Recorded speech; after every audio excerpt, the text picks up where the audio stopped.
Namaste. The previous class we will study about the Mughals. We will continue the Mughals.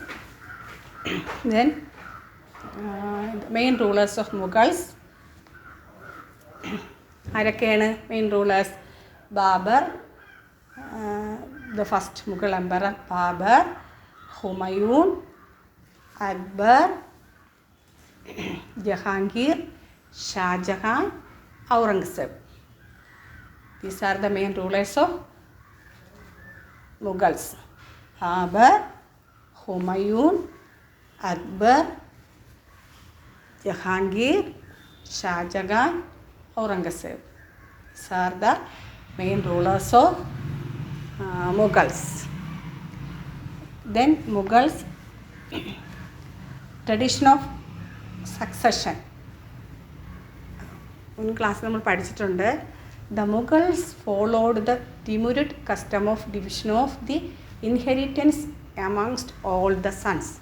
അവരെപ്പോഴും ടിമുരിഡ് അവരുടെ fathers ആൻസിസ്ട്രിയാണ് അവർ like ചെയ്തിരുന്നത്.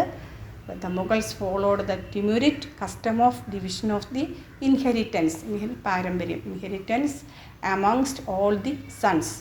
അവർ ആ രീതിയിലായിരുന്നു എല്ലാ പുത്രന്മാരും എല്ലാവർക്കും ആ കസ്റ്റം അനുസരിച്ചാണ് അവർ പ്രവർത്തിച്ചിരുന്നത്. The Mughals followed the Timurid custom of division of the inheritance amongst all the sons.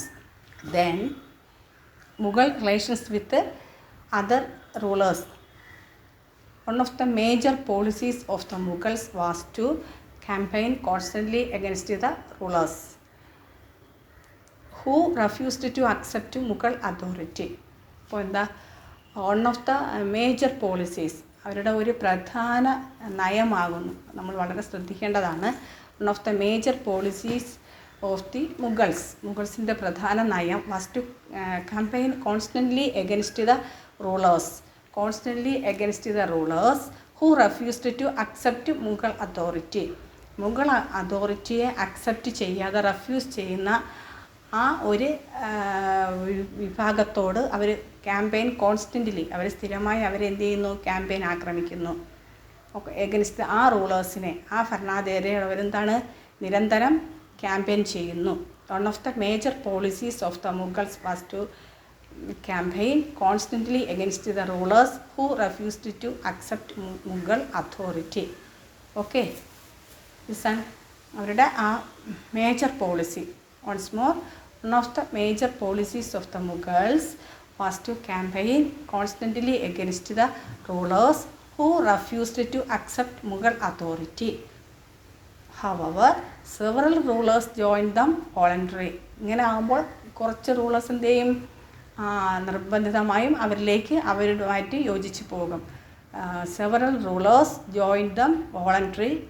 Many Rajputs married their daughters into Mughal families to gain high positions. ആ രീതിയിൽ അവരുമാറ്റും വോളണ്ടറിലി എത്തിച്ചേരുന്ന രാജവംശങ്ങൾ എന്ത് ചെയ്യുന്നു, അവരുടെ പുത്രിമാരെ ഈ മുഗൾ രാജാക്കന്മാർക്ക് മാരി ചെയ്യുന്നു, വിവാഹം കഴിച്ചു കൊടുക്കുന്നു. Many Rajputs married their daughters. അപ്പം അങ്ങനെ പല രജപൂട്ട്സ് വംശജരും എന്ത് ചെയ്തു, അവരുടെ പുത്രിമാരെ married their daughters into Mughal families to gain high position. അങ്ങനെ വളരെ മുഗൾ സാമ്രാജ്യത്തിലെ വളരെ പൊസിഷനിൽ അവർ ആ പൊസിഷൻ, അവർക്ക് ഒരു ഹൈ പൊസിഷൻ ലഭിക്കും, അത് കിട്ടുകയും ചെയ്യുന്നു. Many Rajputs married their daughters into Mughal families to gain high positions. But at the same time, എന്ന് വെച്ചാൽ എല്ലാ രജപൂട്ട്സും അങ്ങനെ ആയിരുന്നില്ല. But at the same time there were many Rajputs such as the Sisodia Rajputs. അതിൽ നമ്മൾ വളരെ ശ്രദ്ധിക്കേണ്ടതാണ് Sisodia Rajputs who refused the Mughal authority. അവരെന്താണ്, മുഗൾ അതോറിറ്റിയെ റെഫ്യൂസ് ചെയ്തു.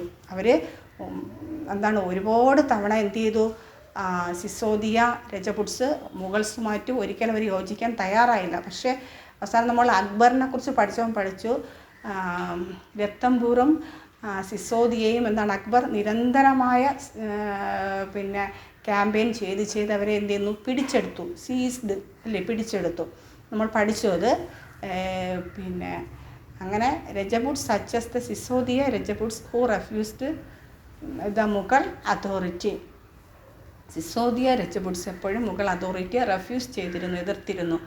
അപ്പോൾ one of the major policies of the Mughals was to campaign constantly against the rulers who refused to accept Mughal authority. However, several rulers joined them voluntarily. Many Rajaputs married their daughters into Mughal families to gain high positions.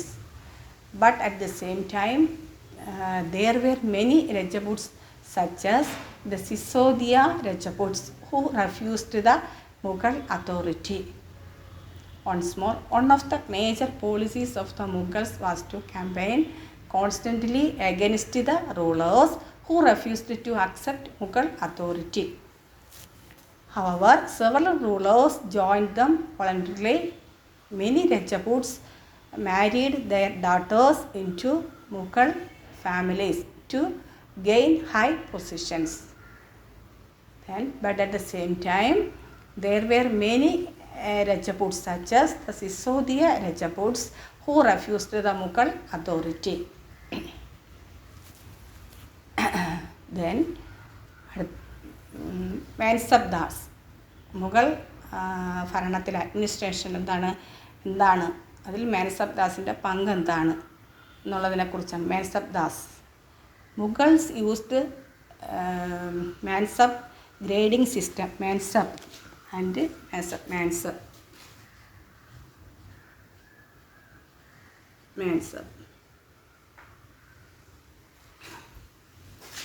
Mughals used mansab grading system for fixed rank, salary and military responsibilities. അപ്പം മാൻസബ് എന്ന് പറഞ്ഞാൽ ഒരു റാങ്കാണ്, അവർക്ക് ഒരു rank, ഒരു പൊസിഷനാണത്. അങ്ങനെ കിട്ടുന്നവരാണ് മാൻസബ് ദാഴ്സ് എന്ന് പറയുന്നത്. അങ്ങനെ കിട്ടുന്നവരാണ് മാൻസബ് ദാഴ്സ് എന്ന് പറയുന്നത്. അപ്പോൾ മാൻസബ് എന്ന് പറഞ്ഞാൽ ഒരു പൊസിഷനാണ്, ഒരു റാങ്കാണ്, അവർക്ക് കിട്ടുന്ന ഒരു പൊസിഷൻ, ഒരു സ്ഥാനമാണ്. അപ്പം മുഗൾസ് ഈ ഒരു ഒഫീഷ്യൽസിൻ്റെ ഇടയിൽ ഈ ഒരു രീതി സ്വീകരിച്ചിരുന്നു. മാൻസബ് ദാഴ്സ് എന്നുള്ള ഒരു രീതി അവർ ഒഫീഷ്യൽ അഡ്മിനിസ്ട്രേഷനിൽ മാൻസബ് എന്നുള്ള ഒരു രീതി ഉപയോഗിച്ചിരുന്നു. വെച്ചാൽ അവർ ഓരോ ഒഫീഷ്യൽസിനെയും റാങ്ക് നൽകി അതനുസരിച്ച് അവരുടെ സാലറി കൊടുത്തിരുന്നു. അപ്പോൾ അങ്ങനെ ഉള്ളവർ അറിയപ്പെട്ടിരുന്നതാണ്, ആ ഒഫീഷ്യൽസിനെ അറിയപ്പെട്ടിരുന്നതാണ് മാൻസബ് എന്ന്. അപ്പോൾ ആ ഒഫീഷ്യൽസിനെയാണ് മാൻസബ് ദാഴ്സ് എന്ന് വിളിക്കുന്നത്. Mughals used mansab grading system. അവരെന്താണ് ഫോർ ഫിക്സ് റാങ്ക്, അവർ അതിൽ ഉദ്ദേശിക്കുന്ന ഒരു റാങ്ക് ഫിക്സ് ചെയ്യുന്നു. സാലറി ആൻഡ് മിലിറ്ററി റെസ്പോൺസിബിലിറ്റീസ്, അതോടൊപ്പം തന്നെ അവരുടെ സാലറിയും മിലിറ്ററി റെസ്പോൺസിബിലിറ്റിയും കൂടി അതോടൊപ്പം അവർ അതിൽ ഫിക്സ് ചെയ്യുന്നു. അതൊരു പൊസിഷൻ നൽകിയാൽ പിന്നെ അവരെന്താണ് fix rank, salary and military responsibilities. Rank and salary were determined by a numerical value called zat. അപ്പോൾ ഇതിലൊരെന്താണ് സാറ്റ്, ഒരു ന്യൂമറിക്കൽ വാല്യൂ ആണ്. ന്യൂമറിക്കൽ വാല്യൂ എന്ന് വെച്ചാൽ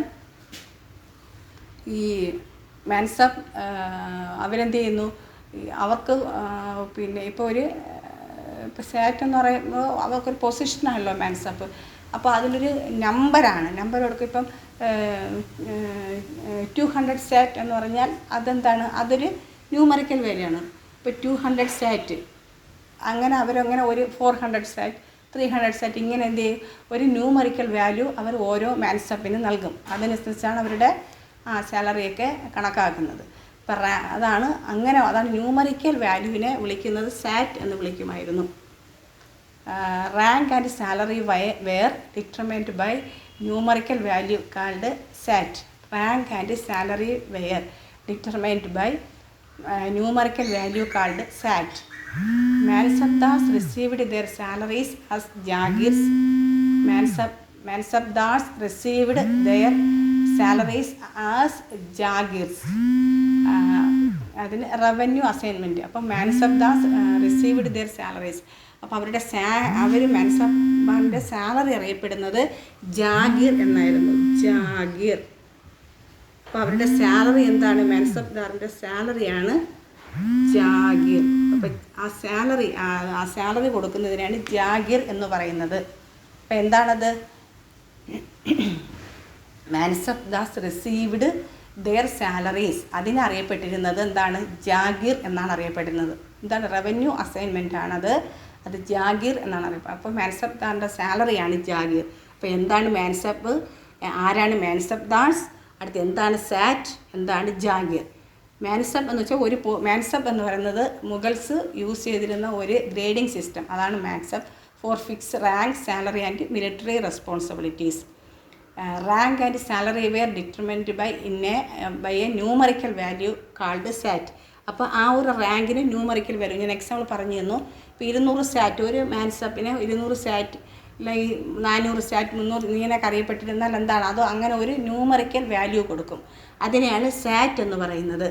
അടുത്ത് ഈ മാൻസബ്ദാസ് സ്വീകരിക്കുന്ന സാലറി, അതിനെയാണ് ജാഗീർ എന്ന് പറയുന്നത്. എന്താണ്? മാൻസബ്ദാർസിൻ്റെ സാലറിയെയാണ് ജാഗീർ എന്ന് പറയുന്നത്. ഓക്കെ. അപ്പോൾ Mughals used mansab grading system for fix rank, salary and military responsibilities. Rank and salary were determined by a numerical value called SAT. Okay. Then Mansabdars received their salaries as ജാഗീർസ്. അപ്പോൾ ഇതിന് എന്താണ്? ജാഗീർസ്. അവർ സാലറി റിസീവ് ചെയ്യുന്നതിന് എന്താ വിളിച്ചിരുന്നത്? ജാഗീർസ് എന്നാണ് വിളിച്ചിരുന്നത്. Mansabdars received their salaries as jagirs. Jagirs were carefully assessed during Akbar's reign. പക്ഷേ ഈ ജാഗീർസ് എന്താണ്? അക്ബറുടെ കാലഘട്ടത്തിൽ വളരെ കെയർഫുള്ളായിരുന്നു ജാഗീർസ്. അത് ഫിക്സ് ചെയ്ത് അത് എന്താണ് കൃത്യമായിട്ടും അവർക്കത് കിട്ടിയിരുന്നു, വളരെ കെയർഫുള്ളായിരുന്നു. But it was no longer in the case of ഔറംഗസീബിൻ്റെ കാര്യത്തിൽ അങ്ങനെ ആയിരുന്നില്ല. അത് നമ്മൾ ശ്രദ്ധിക്കേണ്ട കാര്യമാണ്. അങ്ങനെ അതൊരു മുഗൾസിൻ്റെ ഒരു തകർച്ചയ്ക്കൊരു കാരണമായി ഔറംഗസീബിൻ്റെ കാലം എത്തിയപ്പോൾ. അപ്പോൾ അക്ബേഴ്സിൻ്റെ ഭരണകാലത്ത് അക്ബേഴ്സ് റെയിൻ, ബട്ട് ഇറ്റ് എന്താണ് വളരെ കെയർഫുള്ളി അസസ്ഡ്, അല്ലേ? വളരെ വളരെ ശ്രദ്ധാപൂർവം അത് അസസ് ചെയ്തിരുന്നു. പക്ഷേ എന്താണ്? But it was no longer in the case of Aurangzeb. ഔറംഗസീബിൻ്റെ കാലത്ത് എന്താണ്? ഇത് വളരെ എന്തായിരുന്നു? നല്ല രീതിയിൽ ആയിരുന്നില്ല. But jagirs were carefully assessed during Akbar's reign, but it was no longer in the case of Aurangzeb. Aurangzeb was unable to control the developments in the last years of his reign, and peasantry therefore suffered tremendously. ഔറംഗസീബിൻ്റെ ഭരണ കാലഘട്ടത്തിൻ്റെ അവസാന ഘട്ടത്തിൽ unable to control the developments in the last years, അദ്ദേഹത്തിന് അതിൻ്റെ അവസാന കാലഘട്ടത്തിലൊന്നും എന്താണ് ഈ സിസ്റ്റത്തിൽ മാൻസബ്ദാരി സിസ്റ്റത്തിലൊന്നും ഒരു കൺട്രോളും ഒന്നിനും കഴിഞ്ഞില്ല. Aurangzeb was unable to control the developments in the last years of his reign. അദ്ദേഹത്തിൻ്റെ ഭരണകാലഘട്ടത്തിലെ അവസാന സമയത്ത് എന്താണ് ഈ കാര്യത്തിൽ ഈ മാൻസബ്ദാർ സിസ്റ്റത്തിൽ എന്താണ് വളരെ ഒരു കെയർഫുൾ ആകാൻ കഴിഞ്ഞില്ല, നിയന്ത്രണം വയ്ക്കാൻ കഴിഞ്ഞില്ല. ആൻഡ് പെസൻട്രി എന്ന് വെച്ചാൽ കൃഷിക്കാർ, ദെയർഫോർ സഫേർഡ് ട്രമൻഡസ്ലി, വളരെ ആ സമയത്ത് എന്ന് വെച്ചാൽ ചില പ്രദേശങ്ങളിലെ ഈ മാൻസബ് അവരെന്താണ് കുറച്ച് വളരെ അവരുടെ പ്രവർത്തനമൊക്കെ വളരെ എന്താണ് പെസൻട്രിയോടുള്ള പ്രവർത്തനമൊക്കെ വളരെ എന്താണ് എന്നുവെച്ചാൽ വളരെ ഇതിലായിരുന്നു. അപ്പോൾ അങ്ങനെ അവർക്ക് എന്താണ് അങ്ങനെ പെസൻട്രി കൃഷിക്കാർ വളരെ സഫർ ആയിരുന്നു, വളരെ ആയിരുന്നു. അപ്പോൾ എന്തു ചെയ്യും?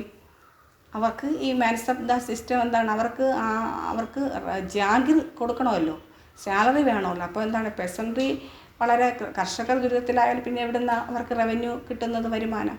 അങ്ങനെ ശരിക്ക് ഒരു കൺട്രോൾ ചെയ്യാൻ ഈ മാൻസബ്ദാർ സിസ്റ്റം കൺട്രോൾ ചെയ്യാൻ ഔറംഗസീബിന് കഴിഞ്ഞില്ല.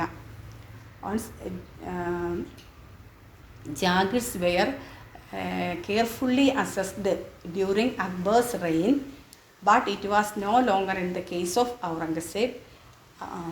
Aurangzeb was unable to control the developments in the last years of his reign, and peasantry therefore suffered tremendously.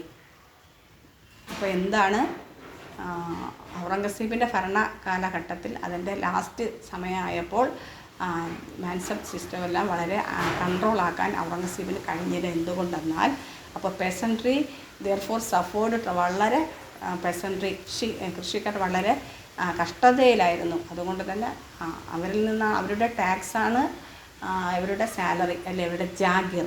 അപ്പോൾ അത് ശരിക്ക് അവിടെ പറ്റിയില്ലായിരുന്നു. അപ്പോൾ ഒരുപാട് മാൻസപ്പ്, അതുപോലെ തന്നെ കൺട്രോളില്ലാത്ത ഒരുപാട് അധികം റാങ്കിങ് ഒക്കെ നൽകി ഒരുപാട് മാൻസപ്പും ഉണ്ടായിരുന്നു. അപ്പോൾ അങ്ങനെ ആ ഒരു സിസ്റ്റത്തിന് ഒരു തകർച്ച വന്നു. Once more jagirs were carefully assessed during Akbar's reign, but it was no longer in the case of Aurangzeb.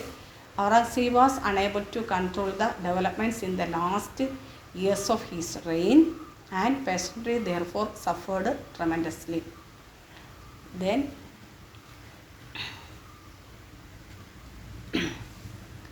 what was the role of Zamindas in the Mughal administration? Mughal ഭരണത്തിൽ സെമീന്ദാസിൻ്റെ റോൾ എന്താണ്? മുഗൾ ഭരണത്തിൽ സെമീന്ദാസിൻ്റെ റോൾ എന്താണ്? Zamindars were powerful local chieftain appointed by the Mughal rulers.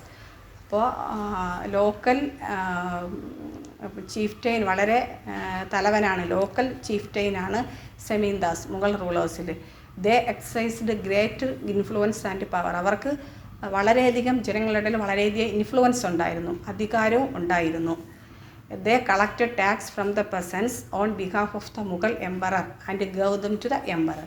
അപ്പോൾ ഇവരൊരു ഈ പെസൻറ്റിൽ നിന്നും ടാക്സ് കളക്ട് ചെയ്യുന്നത് സെമീന്ദാസാണ്. അപ്പോൾ സെമീന്ദാസ് വളരെ ഒരു അതാത് പ്രോവിൻസുകളുടെ ചീഫ്റ്റെയിനാണ്, തലവനാണ്. അവർക്ക് വളരെയധികം പവർ ഉണ്ടായിരുന്നു. അവർക്ക് ജനങ്ങളുടെ ഇടയിൽ വളരെ സ്വാധീനം ഉണ്ടായിരുന്നു. രാജാവിൻ്റെ ഇടയിലും ഇൻഫ്ലുവൻസ് ഉണ്ടായിരുന്നു, പീപ്പിൾസിൻ്റെ ഇടയിലും എന്താണ് ഇൻഫ്ലുവൻസ് ഉണ്ടായിരുന്നു. They collected taxes from the peasants on behalf of the Mughal emperor and to gave them to the emperor. അപ്പോൾ മുഗൾ രാജ്യത്തിന് വേണ്ടി എന്താണ് പെസൻസിൽ നിന്നും ടാക്സ് കളക്ട് ചെയ്യുന്നത് സെമീന്ദാസാണ്. പിന്നെ എന്താണ് അത് രാജാവിലെത്തിക്കുന്നതും സെമീന്ദാസാണ്. അപ്പോൾ thus they played the role of intermediaries. അപ്പോൾ എന്താണ് അവരൊരു ഇൻ്റർമീഡിയറീസ് ആയിട്ടാണ് ആര് പ്രവർത്തിച്ചിരുന്നത്? സെമീന്ദാസ്. അപ്പോൾ അത് ശ്രദ്ധിച്ചോണം. അങ്ങനെ ചിലപ്പോൾ ഒരു ക്വസ്റ്റ്യൻ ചോദിക്കാം, what was the role of zamindars in the Mughal administration? Mughal ഭരണത്തിൽ സെമീന്ദാസിൻ്റെ റോള് ചോദിക്കും. എന്താണ് മുഗൾ ഭരണത്തിൽ സെമീന്ദാസ് എന്ന് പറയുമ്പോൾ ഓരോ പ്രോവിൻസിലെയും ഹെഡാണ് zamindars. Zamindars were powerful local chieftain appointed by the Mughal rulers. അപ്പോൾ അവർ വളരെ പവർഫുള്ളാണ്. അവർ അങ്ങനെ ഇടയ്ക്ക് അത് സംഭവിച്ചിട്ടുണ്ട്. ചിലയിടത്ത് എന്താണ് അവർ കുറച്ച് അവരുടെ ശക്തി കൂടുന്തോറും അവർ സ്വതന്ത്രരാകാൻ ശ്രമിക്കും അല്ലേ? രാജാവിനോട് കീഴ്പ്പെട്ട് പോകണമെന്നുമില്ല, അങ്ങനെ സംഭവിക്കാം. Zamindas were powerful local chieftain appointed by the Mughal rulers.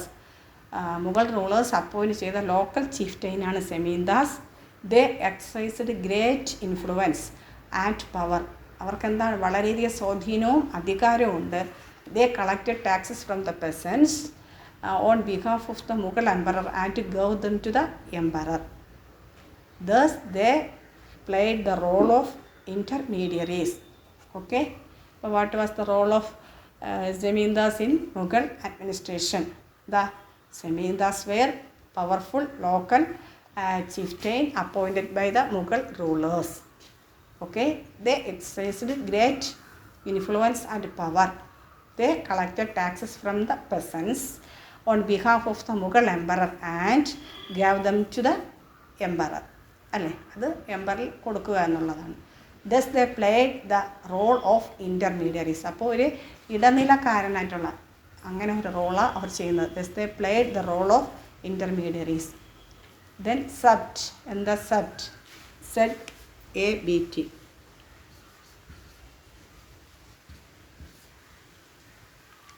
Sabt and Zamindas എന്ന് പറയും. Sabt എന്ന് പറയുമ്പോൾ Each province during Mughals was divided into revenue circles